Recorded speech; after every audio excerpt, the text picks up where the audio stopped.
हरे कृष्ण। ओम अज्ञानतिमिरान्धस्य ज्ञानाञ्जनशलाकया चक्षुरुन्मीलितं येन तस्मै श्रीगुरवे नमः। श्रीचैतन्यमनोभीष्टं स्थापितं येन भूतले स्वयं रूपः कदा मह्यं ददाति स्वपदान्तिकं। वन्देऽहं श्रीगुरोः श्रीयुतपदकमलं श्रीगुरून् वैष्णवांश्च श्रीरूपं साग्रजातं सहगणरघुनाथान्वितं तं सजीवं साद्वैतं सावधूतं परिजनसहितं श्रीकृष्णचैतन्यदेवं श्रीराधा कृष्णपादान् सहगणललिता श्रीविशाखान्वितांश्च। हे कृष्णा करुणा सिंधो दीनबंधो जगत्पते गोपेश गोपिका कांत श्रीराधा कांत नमोस्तुते। तप्त कांचन गौरांगी श्रीराधे वृंदावनेश्वरी वृषभानुसुते देवी प्रणमामि हरिप्रिये। वाञ्छाकल्पतरुभ्यश्च कृपा सिन्धुभ्य एव च पतितानां पावनेभ्यो वैष्णवेभ्यो नमो नमः। जय श्री कृष्ण चैतन्य प्रभु नित्यानंद श्री अद्वैत गदाधर श्रीवासादि गौर भक्त वृंद। हरे कृष्णा कृष्णा कृष्णा हरे हरे हरे राम राम राम हरे हरे। हरे कृष्णा। तो पिछले सत्रों में हमने एक भगवद गीता महात्म्य की इंट्रोडक्शन वीडियो है जिसमें हमने भगवद गीता से जुड़े कुछ प्रश्नों के उत्तरों को समझा। उसके बाद प्रथम एपिसोड में हमने भगवद गीता के पहले अध्याय के महात्म्य को समझा और उसमें अनेकों प्रश्न कि जब यह शरीर जल जाता है, आत्मा को कुछ हो नहीं सकता, तो दंड किसको मिलता है, प्रथम अध्याय का महात्म्य क्या है, प्रथम अध्याय को पढ़ने से क्या लाभ है, यह सब बातें हमने प्रथम अध्याय के महात्म्य की वीडियो में सुना। आज इस वीडियो में हम द्वितीय अध्याय के महात्म्य को समझेंगे। हमें यहाँ पे ध्यान देना चाहिए कि यह महात्म्य है, यह भगवद गीता का दूसरा अध्याय नहीं है। यदि आप हमारे इस चैनल पर जाएंगे तो भगवद गीता के दूसरा अध्याय है, प्रथम अध्याय भी है, परंतु यह उसका महात्म्य है। जैसे कि आजकल जो सत्यनारायण भगवान की कथा के नाम से प्रसिद्ध है, वह सत्यनारायण कथा नहीं है। आप कहेंगे वो सत्यनारायण कथा नहीं है, ये बोल क्या रहा है, परंतु वह सत्यनारायण कथा इसलिए नहीं है क्योंकि उसमें सत्यनारायण कथा की महिमा बताई गई है कि इसने सत्यनारायण भगवान की कथा सुनी तो यह ऐसे तर गया, इसने सत्यनारायण भगवान की कथा सुनी तो वह ऐसे तर गया। तो वह कथा नहीं है, वह कथा का महात्म्य है, परंतु वास्तविक सत्यनारायण कथा भागवत कथा है। जो सप्त दिवसीय या जो श्रीमद् भागवत में प्रवचन या कथा होती है वो है सत्यनारायण कथा, परंतु उसके महात्म्य को हम सत्यनारायण कथा समझते हैं।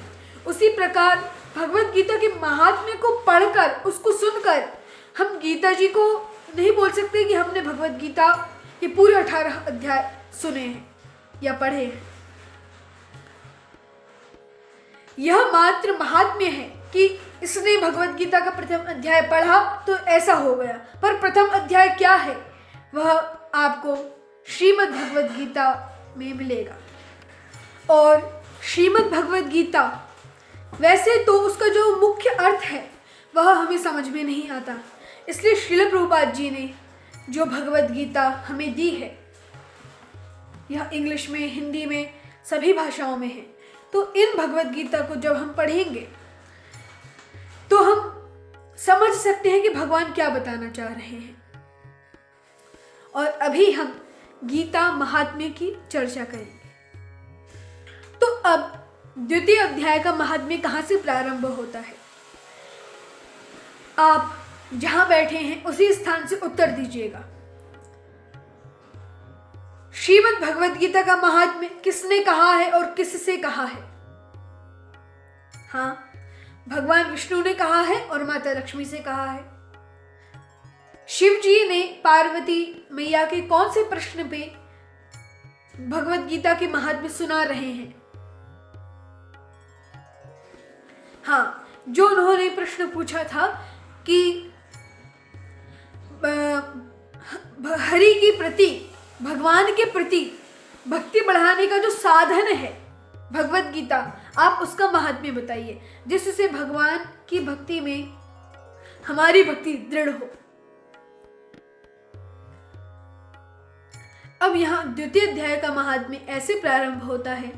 भगवान विष्णु कहते हैं, हे लक्ष्मी, मैंने तुम्हें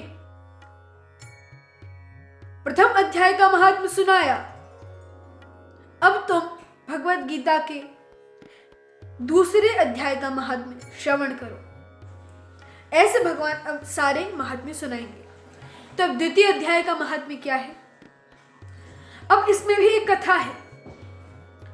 इसमें कैसी कथा है कि एक देव शर्मा नाम का एक ब्राह्मण पुरंदरपुर नामक एक स्थान पर रहता था। जैसे कि पहले हमने श्रवण की किसकी कथा, पहले जो ब्राह्मण था उसका क्या नाम था? सुशर्मा। तो पहले सुशर्मा चारों नियमों का उल्लंघन करता था, पर भगवान की कृपा हुई, वह नरक गया, उसके सारे पाप कट गए, बैल की योनि में आया, वैश्या का पुण्य उसे प्राप्त हुआ, उसकी मृत्यु हुई, उसे एक कुलीन घर में जन्म मिला। वैश्या से पूछा, वैश्या ने कहा तोते से पूछो, तोते से पूछो। तोते ने अपने जन्म की कथा सुनाई कि मैं विद्वान था, गुरु का अपमान किया, गुरु की निंदा करता था, अपने विद्वान का अहंकार था, मैं तोता बना, अपनी कथा सुनाई और मैं वहां से आश्रम से पहला अध्याय सीख के आया, यह कथा सुनाई। अब मैं वही गुनगुनाता रहता, तो इसकी चेतना भी शुद्ध हो गई। तो ऐसे भगवान ने सुशर्मा का उद्धार किया। परंतु यहाँ पे देव शर्मा ऐसे नहीं है। देव शर्मा कैसे हैं? उनके विषय में आता है कि वो बड़े ही सभ्य सुशील हैं। और कैसे हैं? वो अतिथियों के पूजक हैं। अतिथि का अर्थ क्या होता है? जी भाई साहब। हाँ भैया, हम इतनी देर में आ जाएंगे। वो तिथि है, तिथि बता के आ रहे हैं कि हम इतनी देर में आ जाएंगे, पर अतिथि अचानक से गेट, अरे भैया जी गेट खोलना, और खोले तो अच्छा आप आए हैं, आइए आइए, तो वो होते हैं अतिथि। तो अतिथियों के पूजक थे वो, और स्वाध्यायशील थे, ग्रंथों का स्वाध्याय करते थे, वेद शास्त्रों के विशेषज्ञ थे, अर्थात वेद शास्त्रों को जानने वाले थे, यज्ञों का अनुष्ठान करते थे, यज्ञ करते थे और तपस्वी थे।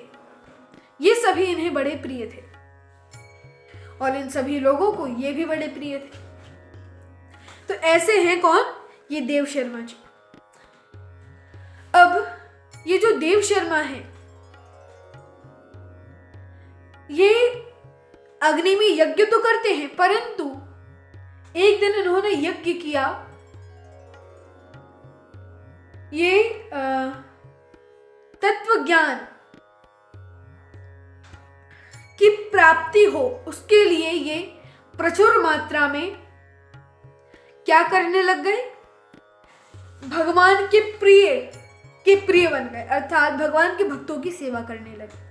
भगवान को वो लोग प्रिय नहीं हैं जो भगवान की सेवा करते हैं, तो भगवान को कौन प्रिय है? भगवान को वो अधिक प्रिय है। वो तो प्रिय हैं, पर इतने अधिक प्रिय नहीं है जितने अधिक उन्हें प्रिय हैं उनके प्रियों से प्रिय करने वाले, अर्थात उनके भक्तों का जो भक्त है भगवान उसे अत्यधिक प्रेम करते हैं। जो भगवान का भक्त है, भगवान अपने भक्त को इतना प्रेम नहीं करते। जैसे कि एक दादा अपने पुत्र को प्रेम करता है, पर अपने पोते को उससे भी अधिक प्रेम करता है, उसी प्रकार यहाँ पे भगवान अपने भक्तों को प्रेम करते हैं, पर अपने भक्तों को अत्यधिक प्रेम करते हैं। तो यहाँ पे देव शर्मा तत्व ज्ञान की प्राप्ति के लिए ऐसा करने लगे, ऐसे शुभ आचरण करते हैं सदा ही।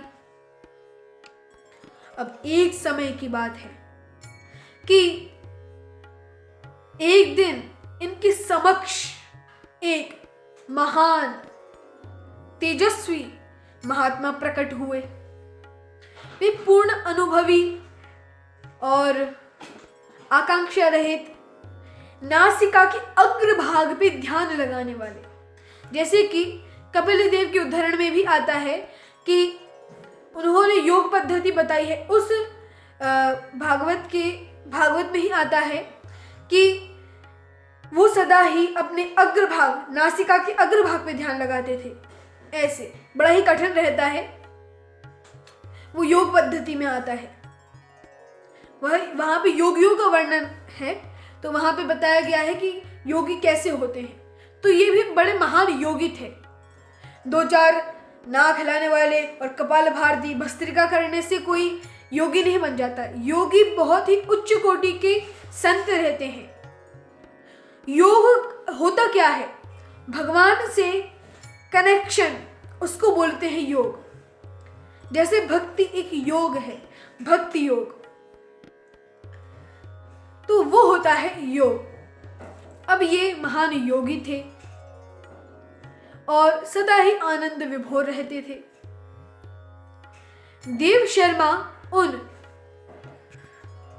महान महात्मा से प्रश्न करते हैं, हे महात्मन,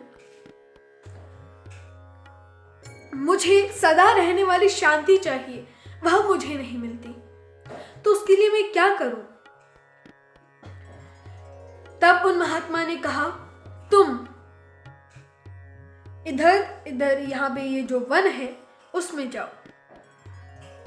और वो संत उन देव शर्मा को कहाँ का परिचय देते हैं? सौपुर ग्राम का, जहां पे कौन रहते हैं? मित्रवान। इनसे कहा, अर्थात किससे कहा? उन महान संत ने इन देव शर्मा से कहा कि तुम जाओ, वहां पे एक मित्रवान तुम्हें मिलेगा, जो कि पहले क्या था? बकरियों का चरवाहा था, बकरियों को चराता था। जाओ, वो तुम्हें मार्ग बताएगा, जाओ। अभी उन संत को प्रणाम करके चल पड़े। अब जैसे ही सौपुर ग्राम में पहुंचे तो वहां पे वन में बड़ा ही घनघोर जंगल था, पर शांति प्रदान करने वाला था, विपरीत भावों वाला था, अर्थात शेर और मृग साथ में घूम रहे थे। ऐसा वह जंगल था, विपरीत, जैसे कि राग द्वेष वहां पे था ही नहीं। राग का उल्टा है द्वेष। किसी चीज में रति होना, आसक्ति होना और अनासक्त होना, उससे दोनों अलग चीजें हैं, परंतु वहां पे अलग चीजें भी एक साथ रहती थी। गर्मी सर्दी अलग चीजें हैं, और विपरीत मानसिकता वाले पशु वहां पे रहते थे एक साथ शांतिपूर्वक, और वो आंख न झपकाते हुए ऐसे देख रहे थे। अब जैसे ही देव शर्मा ने मित्रवान को देखा, उनके पास विनय से उन्हें प्रणाम किया। जब उनके नित्य नियम पूरे हुए, उनकी जब पूजा पाठ पूरी हुई, तो उसके बाद वो कहते हैं कि मैं आपसे शांति का उपदेश लेने के लिए आया हूं, तो आप मुझे उपदेश कीजिए।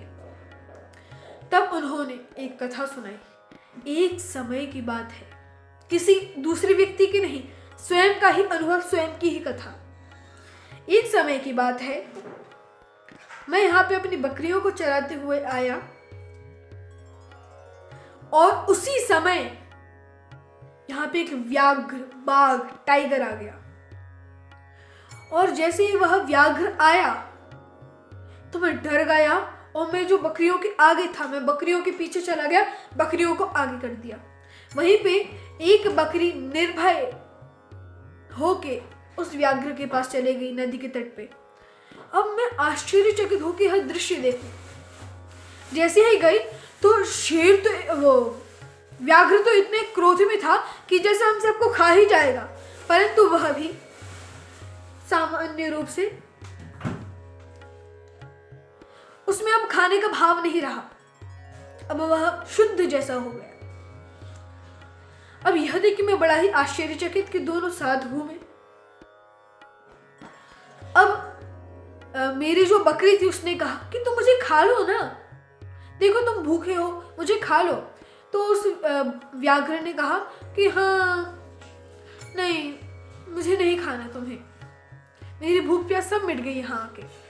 और दोनों शांत हो गए। इतने में अब यहाँ पे बकरी कहे कि यह तुम में विचार कैसे आया और मुझ में भी ऐसा विचार कैसे आया। शेर बोला मुझे नहीं पता, मुझ में भी ऐसा विचार कहाँ से आया। अब ये दोनों बोलते हैं कि ये जो सामने महापुरुष हैं इनसे पूछते हैं। दोनों आ गए मेरे पास। यह कथा कौन सुना रहा है? मित्रवान जी। तो अब मित्रवान के पास ये दोनों आए, कहते हैं कि हम ऐसे शांत क्यों हैं। अब इन्हें बड़ा भय लगता था, व्याघ्र है पीछे हो जाओ, भय लगता था। अब ये दोनों इनके पास आए, ऐसा क्यों है कि हम ना मुझे भय लग रहा है ना ये मुझे खा रहे हैं। तो उन्होंने कहा यह तो मुझे भी नहीं पता। ऊपर एक वानर राज बैठे थे, उनसे कहा हे वानर राज आप बताइए कि हमें ऐसे हो कैसे गया कि यहाँ पे विपरीत मानसिकता वाले लोग एक साथ हैं, यह कैसे, आप बताइए। तब उन वानर राज ने कहा कि एक समय की बात है, यहाँ पे जो मंदिर है ना, यह जो शिव जी का मंदिर है उसे देखो। यह शिवलिंग, यहाँ पे जो शिवलिंग है यह किसने स्थापित की है पता है? स्वयं ब्रह्मा जी ने यहाँ पे आके शिवलिंग स्थापित की है। यही की बात है कि एक ब्राह्मण था, तो यहाँ पे एक सुकर्मा नाम का एक ब्राह्मण था। तो यहाँ पे सुकर्मा नाम के एक बुद्धिमान महात्मा रहते थे। अब एक समय की बात है और यहाँ पे ये शिव जी की आराधना करते। बहुत समय बाद वहां पे एक अतिथि आए। कौन? अतिथि।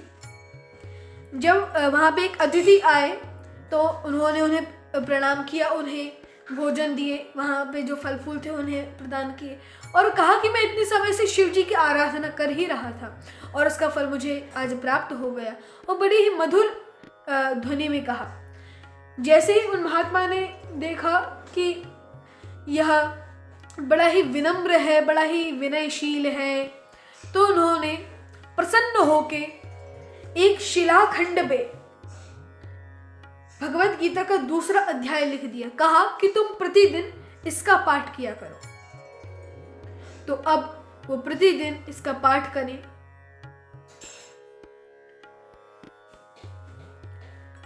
प्रतिदिन इसका पाठ करें। अब इसका जब वो पाठ करते तो धीरे धीरे उनकी चेतना शुद्ध होती गई और भगवत गीता के दूसरे अध्याय को बार बार स्वाध्याय करते करते उनकी चेतना शुद्ध हो गई। और जब चेतना शुद्ध हो गई और वो भगवत गीता का दूसरे अध्याय का नियमित पाठ करते रहे तो उन्हें भगवान के धाम की प्राप्ति हुई। यह कथा जब इन्होंने किसको सुनाई? मित्रवान ने किसको सुनाई? देव शर्मा को, कि सुकर्मा नाम के ऐसे ब्राह्मण की कथा है जो कि मैंने वानर राज से सुनी। ये है ऐसी कहानी, इसलिए यहाँ पे इतनी शांति है। और यहाँ पे शांति कैसे है? अब वो जो सुकर्मा नाम के ब्राह्मण थे वो द्वितीय अध्याय का पाठ करके जहाँ पे भी जाते तो वहाँ पे शांति रहती, इसलिए इस पूरे वन में शांति है। तो ये है इसकी कथा। तो जाओ, तुम अपने ग्राम में जाओ और अपने पुरंदरपुर में जाओ, वहाँ पे द्वितीय अध्याय का नियमित रूप से पाठ करो। अब यहाँ पे यह जो देव शर्मा थे यह भी नियमित रूप से पाठ करने लगे। और जिन मित्रवान के पास गए थे, जब उन्होंने यह कथा सुनी थी वानर राज से, तो वह भी उस शिलाखंड के पास गए और वो भी उस समय से नियमित रूप से भगवत गीता के दूसरे अध्याय का पाठ करने लगे।